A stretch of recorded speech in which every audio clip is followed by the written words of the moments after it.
गणेशाय नमः। प्यारे भक्तगणों, आज आप श्रवण करेंगे चैत्र संकष्टी गणेश चतुर्थी की प्रेत कथा। चैत्र संकष्टी गणेश चतुर्थी इस साल 28 मार्च 2024 गुरुवार को है। चैत्र संकष्टी गणेश चतुर्थी चंद्रोदय का समय 28 मार्च 2024 गुरुवार को रात्रि के 9:32 पर है। चैत्र संकष्टी गणेश चतुर्थी की तिथि प्रारंभ 28 मार्च 2024 गुरुवार को शाम 6:56 से समाप्त 29 मार्च 2024 शुक्रवार को शाम 8:20 तक। अब श्रवण करें चैत्र संकष्टी गणेश चतुर्थी की पावन कथा। एक समय की बात है जब कैलाश में माता पार्वती और भगवान गणेश विराजमान थे। तब 12 माह के गणेश चतुर्थी का प्रसंग चल रहा था। तब माता पार्वती ने कुतूहलवश भगवान गणेश से पूछा, माता पार्वती, हे पुत्र, चैत्र माह के कृष्ण पक्ष की चतुर्थी को तुम्हारे किस स्वरूप की पूजा की जाती है और उसका विधान क्या है, वो मुझसे कहो। माता पार्वती की जिज्ञासा को शांत करते हुए भगवान गणेश ने कहा, हे माता, चैत्र माह के कृष्ण पक्ष को आने वाली चतुर्थी को मेरे भालचंद्र स्वरूप की पूजा करनी चाहिए। इस दिन पूरे दिन व्रत रखकर रात्रि में षोडशोपचार से मेरा पूजन करना चाहिए। इस दिन व्रती को ब्राह्मण भोजन के अंतराल पंचगव्य पान करते रहना चाहिए। यह पूर्ण रूप से सभी संकटों का नाश करता है। इस व्रत के स्मरण मात्र से मनुष्य को सभी सिद्धियों की प्राप्ति सहज रूप से हो जाती है। अब माता, मैं आपको इस व्रत से जुड़ी एक कथा के विषय में अवगत कराने जा रहा हूँ, अतः आप इसे ध्यान पूर्वक सुनिएगा। सतयुग में मकरध्वज नामक एक राजा हुए थे। परम प्रजा पालक थे। उनके राज्य में सभी लोग सुखी और समृद्धि जीवन व्यतीत कर रहे थे। सभी वर्ण के लोग अपने धर्म का पूर्ण निष्ठा से पालन किया करते थे। प्रजा निरोगी और स्वस्थ जीवन व्यतीत करती थी। प्रजा में चोर और डाकू आदि का कोई भय नहीं था। नगर में रहने वाले सभी लोग उदार, दानी, धार्मिक, बुद्धिमान और सुंदर थे। इतना सुंदर राज्य होने के पश्चात राजा पुत्र सुख से वंचित थे। पुत्र रत्न की प्राप्ति हेतु उन्होंने कई यत्न किए। अंततः महर्षि याज्ञवल्क्य की कृपा से उन्हें पुत्र धन की प्राप्ति हुई। पुत्र रत्न की प्राप्ति होने पर राजा की खुशी का कोई ठिकाना नहीं रहा था। अब वो अपने राज्य का संपूर्ण कार्यभार अपने मंत्री धर्मपाल को सौंपकर विविध प्रकार के खेल खिलौने से अपने राजकुमार का पालन पोषण करने लगे। यहाँ राज्य का शासन अपने हाथों में आ जाने से मंत्री धर्मपाल धन्य धान्य से संपन्न हो गए। मंत्री महोदय को एक से बढ़कर एक पुत्र की प्राप्ति हुई। सभी पुत्रों का विधि विधान से पूरे हर्षोल्लास के साथ विवाह संपन्न किया। अब सभी मात्र पुत्र धन का उपभोग बड़े जतन से करने लगे। परिवार के सभी सदस्यों में सबसे छोटे पुत्र की पुत्र वधू बहुत धर्मपरायण थी। वो भगवान गणेश की परम भक्त थी। चैत्र माह के कृष्ण पक्ष की चतुर्थी आने पर ने भगवान गणेश की पूर्ण श्रद्धा से आराधना और पूजा की और उनका व्रत अनुष्ठान भी किया। पूजन और व्रत से विचलित होकर सास अपनी पुत्र वधू से कहने लगी, अरे, क्या तंत्र मंत्र द्वारा पुत्र को अपने वश में कराने के उपाय कर रही है। अपनी सास द्वारा बारंबार निषेध किए जाने पर भी अपनी पुत्र वधू में कोई बदलाव आता न देख सास पुनः बोली, अरे दुष्टा, मेरे बार बार कहने पर भी तू मेरी बात को अनदेखा कर रही है। मैं तुझे पीट कर ठीक कर दूंगी। मुझे ये सब तांत्रिक अभिचार पसंद नहीं है।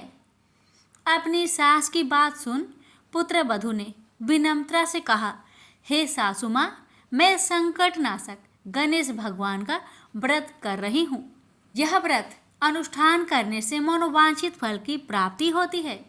अपनी पुत्र वधू की बात सुन क्रोधवश सासू ने अपने पुत्र से कहा, हे पुत्र, तुम्हारी बधू जादू टोने पर उतारू हो गई है। मेरे बार बार समझाने पर भी उसने मेरी एक ना सुनी। अब तुम ही उसे मारकर उसकी अकल को ठिकाने लाओ। मैं किसी गणेश जी को नहीं मानती। वो कौन है और उसका व्रत कैसा होता है? हम लोग तो राजकुल से हैं। हमारी भला किस विपत्ति को वो नष्ट करेंगे?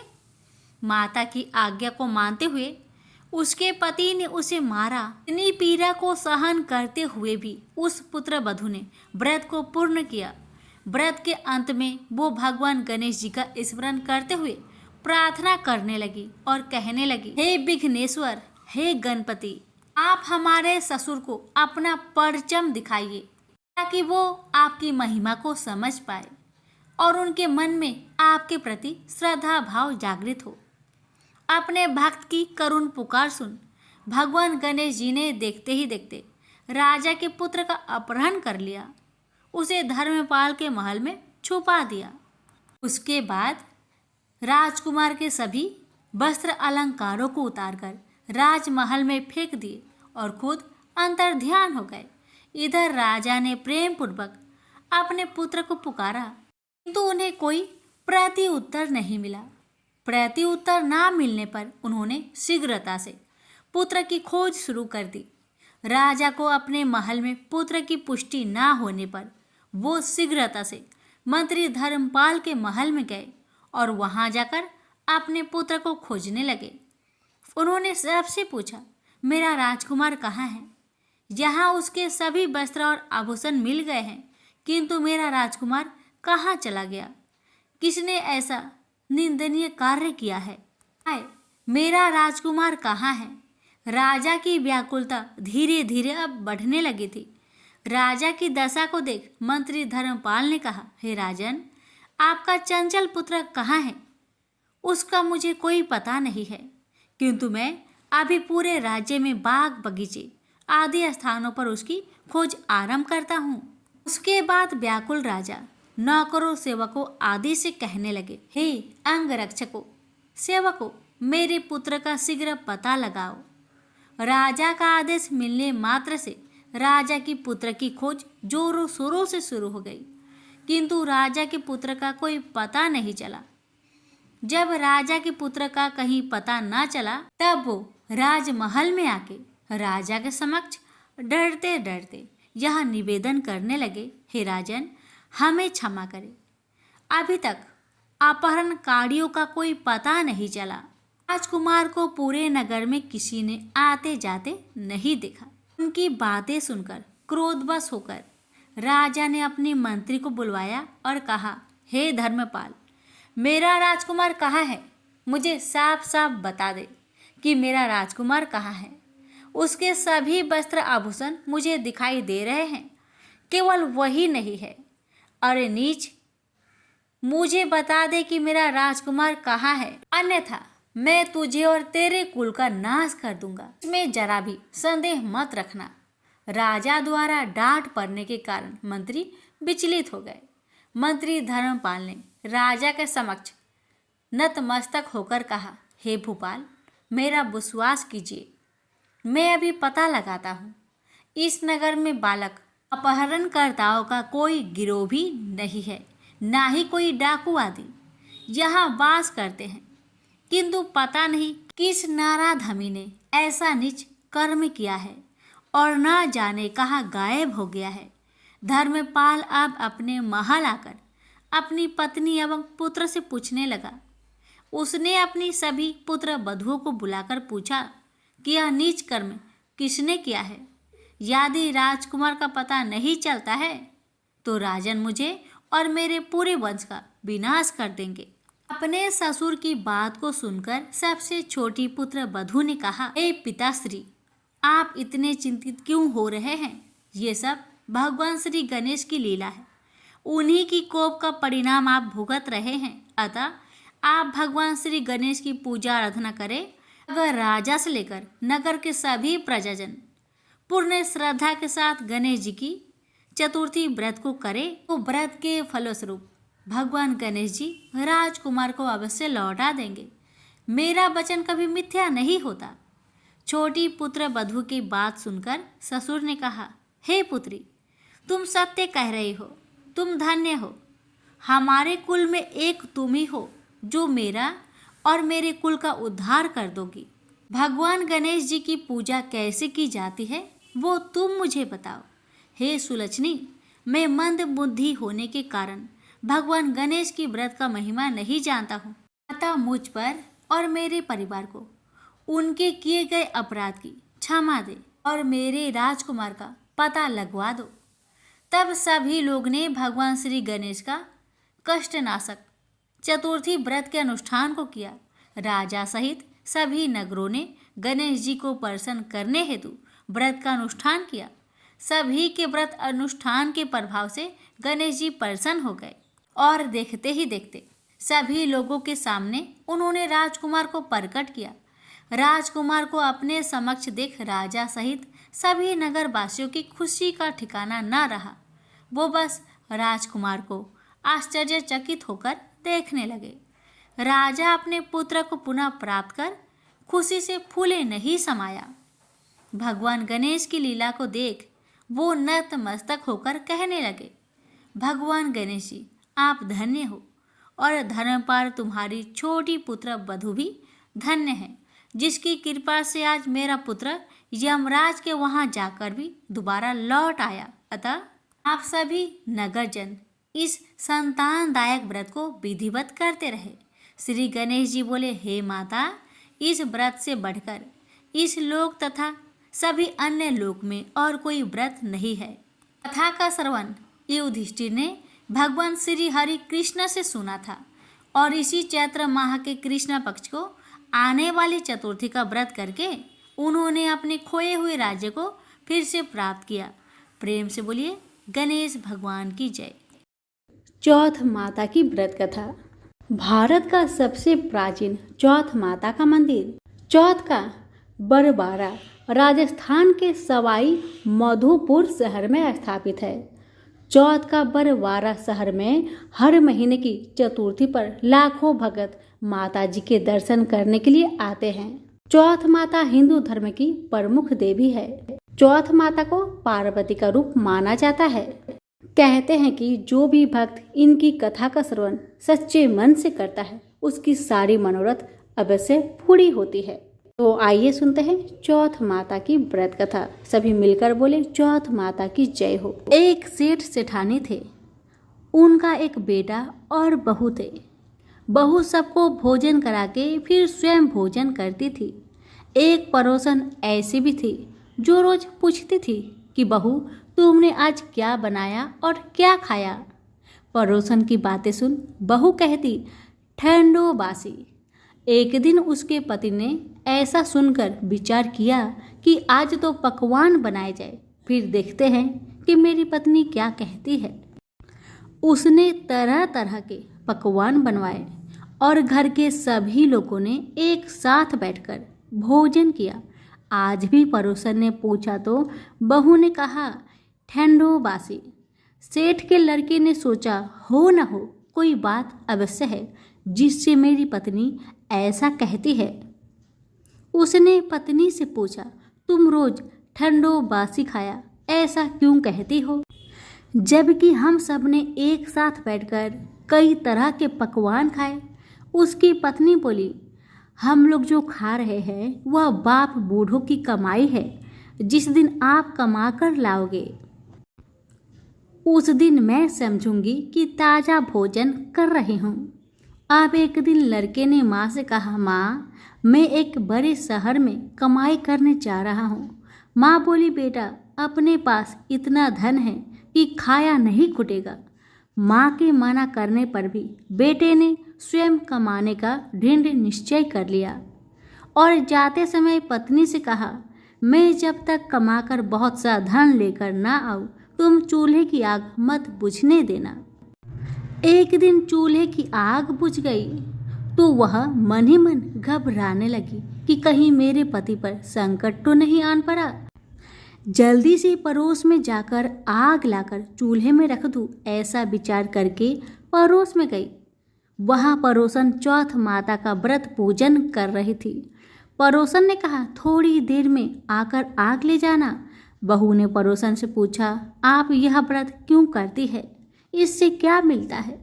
पड़ोसन ने कहा, यह चौथ माता का व्रत है, इसके करने से अन्न लक्ष्मी मिले और सभी मनोकामना पूरी होती है। अब पड़ोसन की बात सुनकर बहू भी चौथ माता का व्रत करने लगी। दीवार पर चौथ माता बनाई। उस दिन घी गुड़ का चूरमा बनाकर रात्रि को चंद्रमा को अर्घ्य देकर भोजन करती। ऐसा करते करते बहुत दिन हो गए।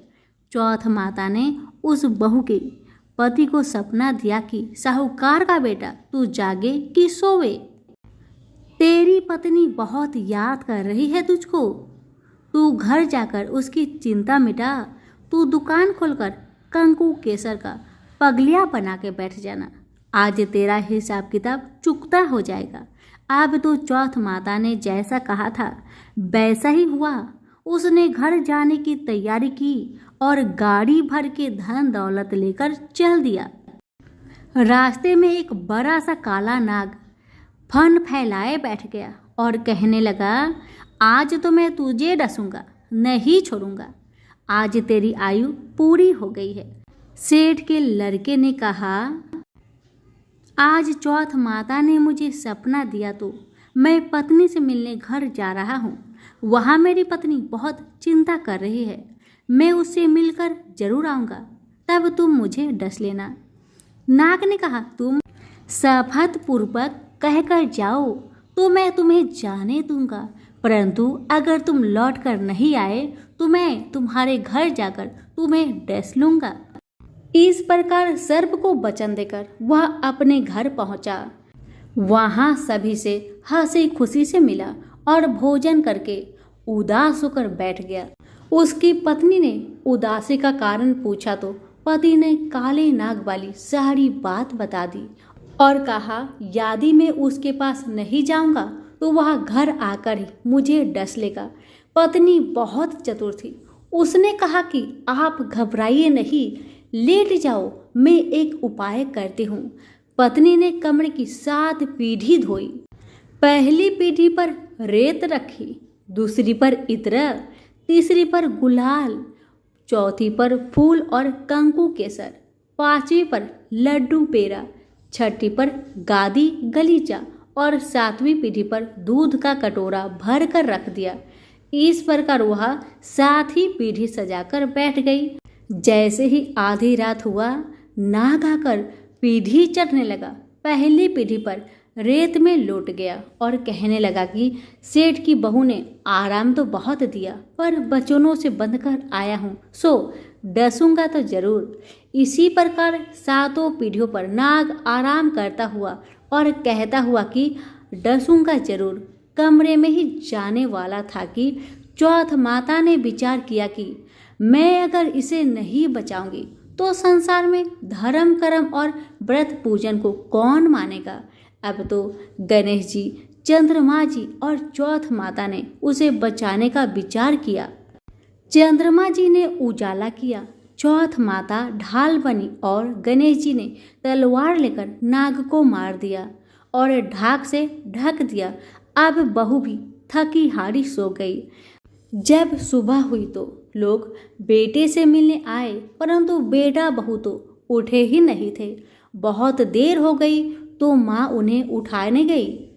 माँ ने 7 पीढ़ियों पर जो कुछ देखा तो बहुत घबरा गई। घबराते हुए बेटा बहू को आवाज लगाई, बेटा बहू उठो तो देखो कि एक ढाल तलवार वहां पड़ी है।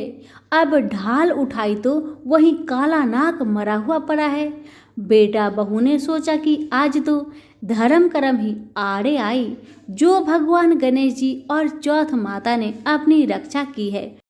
हे चौथ माता, जैसे आपने सेठ के बेटे बहू की रक्षा की, वैसी सबकी करना। सभी प्रेम से बोले, चौथ माता की जय हो, गणेश महाराज की जय हो। किसी गांव में एक विधवा माता और उसका एक पुत्र रहता था। वह गायों को चराकर अपना पालन पोषण करता था। उसकी माता 12 मासी चौथ माता का व्रत करती थी। वह हर महीने की विनायक चौथ को चूरमे के 5 लड्डू बना दी। उनमें से एक चौथ माता का, एक गणेश जी का, एक गाय माता का निकालकर दान कर दी, एक बेटे को खिलाती और एक स्वयं खाती। जब जेठ महीने की चौथ थी, बेटा पड़ोसन के घर गया। वहां चूरमा देखकर पूछने लगा कि दीदी आप क्या कर रही हो? तब वह बोली, आज चौथ की व्रत है, इसलिए मैंने चूरमा बनाया है। मगर तेरी माँ तो हर चौथ को ही बहुत सारे लड्डू बनाती है, पर तुझे केवल एक ही लड्डू खाने को देती है। ठंडी बासी रोटी की खाने को देती है। लड़का पड़ोसन की बातों के बहकावे में आ गया और अपनी माता से बोला, माँ तू चूरमा खाती है और मुझे सिर्फ एक लड्डू देती है, इसलिए तू अब चौथ माता का व्रत करना छोड़ दे। माँ ने कहा, बेटा ये तो चौथ माता का व्रत है, तेरे ही सुख शांति के लिए करती हूँ मैं यह व्रत नहीं छोड़ सकती हूँ। यह सुनकर बेटा नाराज होकर विदेश जाने लगा। माँ बोली, बेटा यदि तू मेरे से नाराज होकर विदेश जाना चाहता है तो ये माता जी की आंखें अपने साथ ले जा। यदि तेरे पर कोई संकट आए तो चौथ माता और विनायक जी का नाम लेकर इन्हें डाल देना, तेरा संकट दूर हो जाएगा। लड़का आंखों को लेकर विदेश चला गया। रास्ते में उसे एक खून से भरी हुई नदी मिली जिसे पार करना संभव नहीं था, लेकिन उस संकट की घड़ी में उसे अपने माँ की बात याद आई और उसने एक आंख चौथ माता का नाम लेकर उस नदी में डाल दिया और कहा, हे चौथ माता, यदि आप सच्ची है और मेरी माँ मेरे लिए ही आपका व्रत सदा करती है तो यह नदी दूध और पानी से भर जाए और मुझे रास्ता मिल जाए। उसके ऐसे कहते रास्ता मिल गया। आगे चलने पर भयंकर जंगल से भी उसे इसी प्रकार आंखें पूर कर गुजरना पड़ा। आगे चलकर एक नगर में पहुंचा। उस नगर के राजा के यहाँ रोज एक मिट्टी के बर्तन का आवा पकता था। वहाँ आवा तब पकता था जब उसमें एक आदमी की बलि दी जाती थी, यानी एक आदमी को बर्तनों के साथ चुन दिया जाता था। उस लड़के ने वहाँ जाकर देखा, एक बुढ़िया माई आटा पीसते जा रही थी और रोती जा रही थी।